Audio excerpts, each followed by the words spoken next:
Assalamualaikum warahmatullahi wabarakatuh. Kita akan bahas sedikit tentang wacana dalam berita. Saya yakin teman-teman di ilmu sosial, begitu pula di ilmu linguistik, itu sudah familiar ya dengan konsep wacana atau diskursus atau discourse. Nah, terutama yang akan kita gunakan dalam perkuliahan ini adalah model analisis wacana dari Michael Hallidays yang menggunakan tiga metafunctions dalam wacana. Jadi ada tiga fungsi yang berada pada aras meta ya, yang digunakan oleh atau ditawarkan oleh Halliday. Pertama ada fungsi ideational, interpersonal, dan tekstual. Ya, berita itu bisa kita identifikasi sebagai informasi yang mengandung wacana. Ya. Wacana sendiri adalah apa yang dikandung oleh sebuah informasi. Nah, sebuah informasi itu dikemas melalui bahasa, dan bahasa itu dipengaruhi oleh konteks sosial dan praktis sosial. Maksudnya, pemilihan dan penggunaan bahasa diantaranya kata, pemilihan frasa, klausa, dan kalimat itu dipengaruhi oleh konteks sosial yang ada di sekitar individu atau entitas tertentu. Nah, dalam berita, wacana bekerja untuk membentuk kepercayaan publik atau pandangan publik. Berita itu membentuk realitas yang sedemikian rupa dianggap oleh publik sebagai sebuah kenyataan. Tentu dengan logika ini, masing-masing produsen berita, baik itu televisi, kemudian media online, maupun konten kreator yang membuat konten-konten seputar isu terkini, itu memiliki audiensnya masing-masing. Kita bisa bilang mereka menghidupi publiknya masing-masing.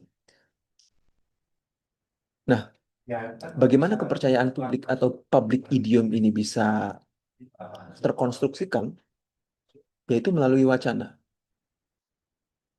Wacana bekerja menampilkan dengan cara menampilkan bahasa yang sama, kemudian nilai-nilai yang sama. Nah, sebelumnya kita sempat membahas tentang persona. Persona adalah audiens bayangan yang digunakan oleh akun-akun media sosial, termasuk influencer maupun akun media sosial organisasi, supaya mereka bisa merencanakan kontennya agar tepat sasaran, agar bisa terhubung dengan audiens yang disasar. Nah, di sini kita berkenalan dengan audiens prelocutionary dan audiens illocutionary. Prelocutionary audience dan illocutionary audience. Orang-orang yang membaca uh, berita tertentu secara aktual adalah orang-orang yang beragam, jumlahnya tentu lebih dari satu, bisa ratusan, bisa ribuan. Orang-orang aktual ini disebut dengan perlocutionary audience. Nah, tapi berita atau media berita itu memiliki illocutionary audience, yaitu audiens bayangan yang membantu mereka untuk menyusun bahasa yang digunakan dalam beritanya. Nah, disinilah wacana itu bekerja. Jadi, bahasa apa yang kira-kira bukan hanya bisa dipahami, tapi juga relate bagi audiens. Media berita, bukan menggunakan bahasa layaknya seorang guru atau seorang aktor. Bukan mengajari, bukan menggunakan bahasa yang asing, tapi bahasa yang digunakan oleh keluarga, teman, bahkan individu audiens itu sendiri, sehingga bisa relate.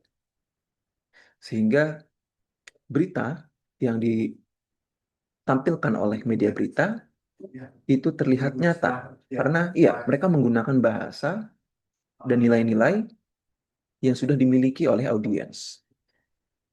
Oke, itu public idiom. Nah, balik lagi ke modal, balik lagi ke model analisis wacana dari Michael Halliday. Dia memetakan ada tiga fungsi wacana atau meta functions ya bahasanya. Pertama adalah ideational function atau fungsi ideasional yang berperan untuk mendefinisikan bidang atau area apa yang sedang dibahas dalam berita. Ada tiga alat yang bisa digunakan, yang digunakan dalam ideational function ini. Pertama adalah collocation dan categorization. Ini berkaitan dengan kategorisasi yang digunakan oleh berita dan pengkategorian ini itu mempengaruhi audiens dalam mempersepsikan apa yang penting dan tidak penting, apa yang signifikan dan apa yang trivial, kemudian apa yang relevan dan mana yang tidak relevan, kemudian juga apa yang serius dan mana yang sifatnya human interest. Misalnya berita hard news itu umumnya menggunakan narasumber-narasumber dari kalangan expert seperti politisi, expert, ya ahli gitu dari akademisi, kemudian business leader. Biasanya kategori-kategori ini, kategori kelompok ini itu menjadi orang yang diberikan tempat atau orang yang diwawancarai di berita-berita serius ya. Misalnya mengenai kenaikan pajak. Kenaikan pajak tentu kita sering melihatnya berita tentang kenaikan pajak yang ngomong itu ya pejabat pemerintah atau perwakilan dari industri, misalnya CEO atau direktur atau Ikatan Kamar Dagang Indonesia, itu kan para elit ya. Dan para elit ini memenuhi ruang-ruang bicara di kategori berita yang serius, hard news. Sementara kategori sementara pada berita-berita yang soft, sifatnya human interest gitu ya, yang tidak begitu signifikan bagi audiens untuk mendapatkannya sehingga bisa mengambil tindakan yang tepat, seperti misalnya saya sudah memberikan contohnya di pertemuan sebelumnya ya, tentang kisah anak ondel-ondel, itu biasanya narasumber-narasumbernya itu dari kalangan seperti misalnya selebritas, kemudian kelompok pekerja tertentu, kemudian kelompok minoritas tertentu seperti perempuan dan lain-lain. Kalau kategori-kategori ini muncul di hard news, itu seringnya sebagai victim atau korban, bukan sebagai pemain utamanya dalam peliputan bersangkutan.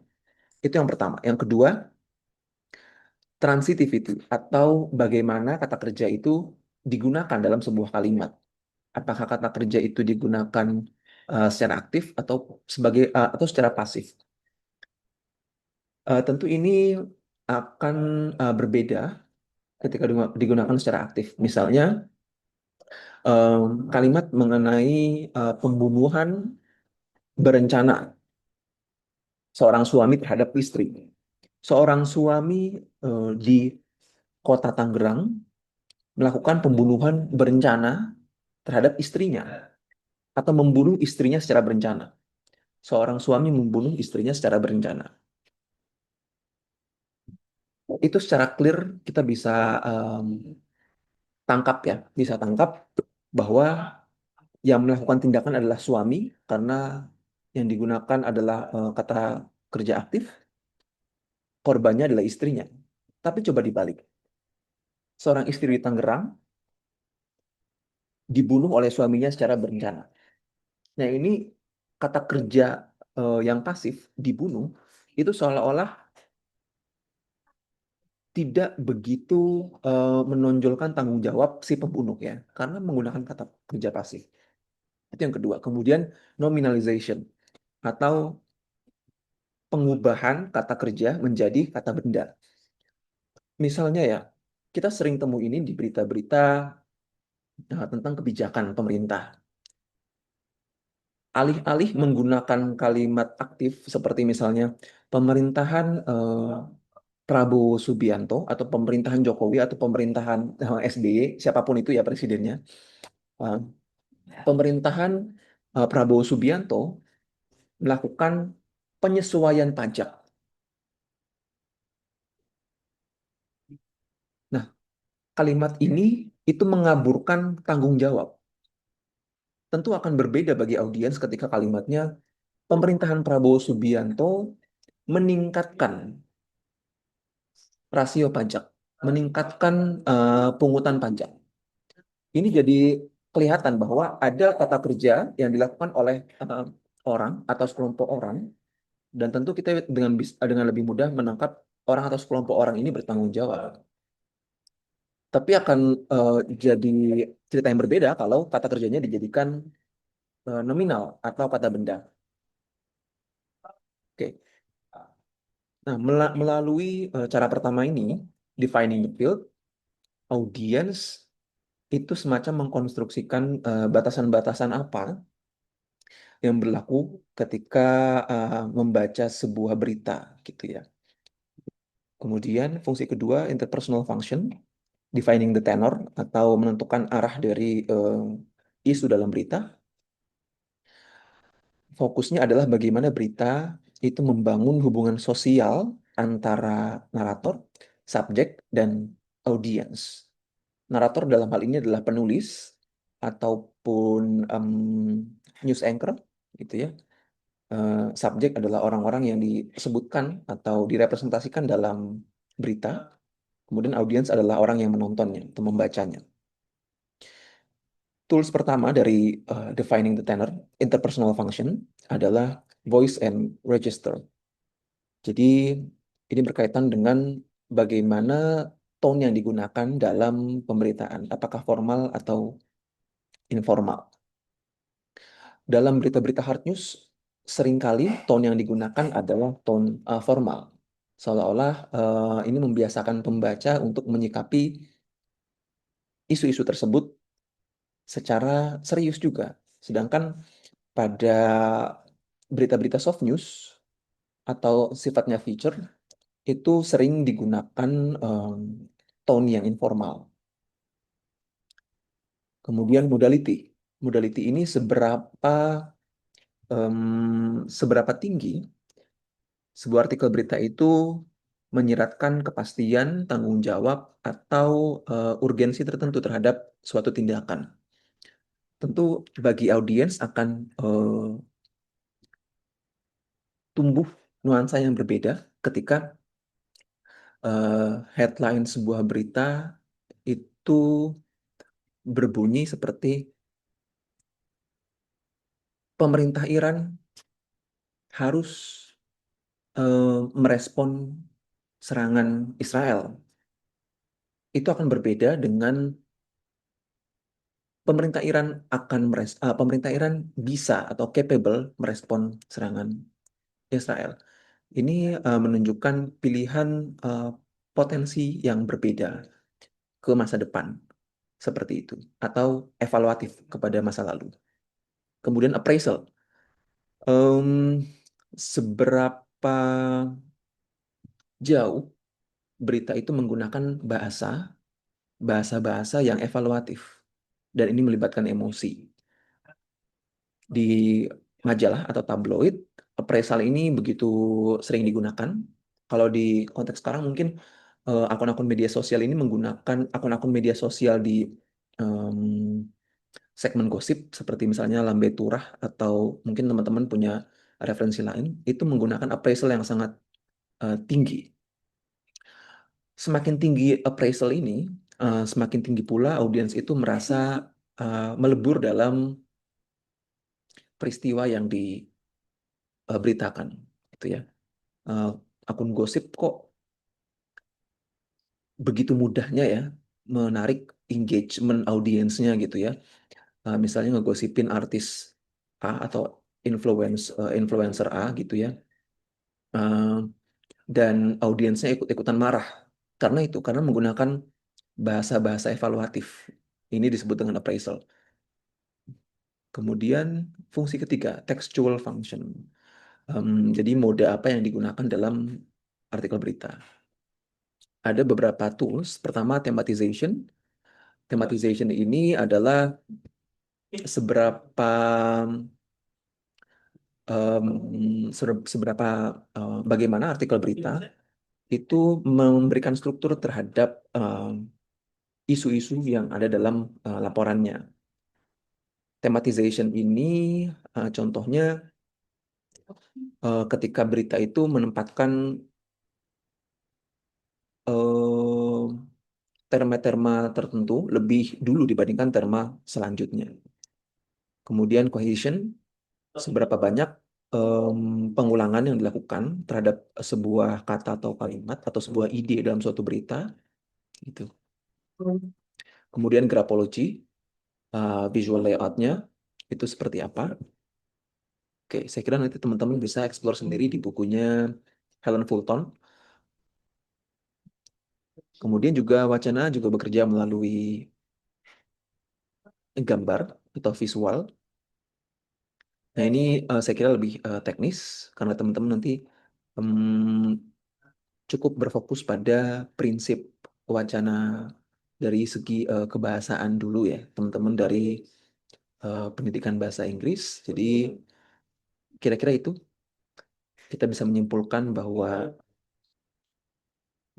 dalam menganalisis konten media ataupun memproduksi konten media sebaiknya kita mempertimbangkan apakah dalam produksi itu kita sudah menerapkan pewacanaan yang kuat, karena mau tidak mau kita selalu punya moral standing ataupun ideological frame tertentu yang mempengaruhi produksi konten kita. Begitu juga dalam analisis konten, kita yang melakukan analisis itu lebih penting lagi menerapkan analisis linguistik yang sistematis. Ini bisa dilakukan dengan menerapkan modelnya Michael Halliday yang bilang kalau diskursus itu bekerja melalui meta functions. Meta function yang pertama adalah ideational, yang kedua interpersonal, dan textual. Tools-tools di dalam function-function tersebut itu membuat audiens mengkonstruksikan dunia yang ditawarkan itu seolah-olah itulah dunia nyata satu-satunya. Tidak ada versi dunia lainnya gitu. Di antaranya melalui tools seperti modality, appraisal, transitivity, atau penempatan kata kerja, dan juga thematization. Sekian, terima kasih.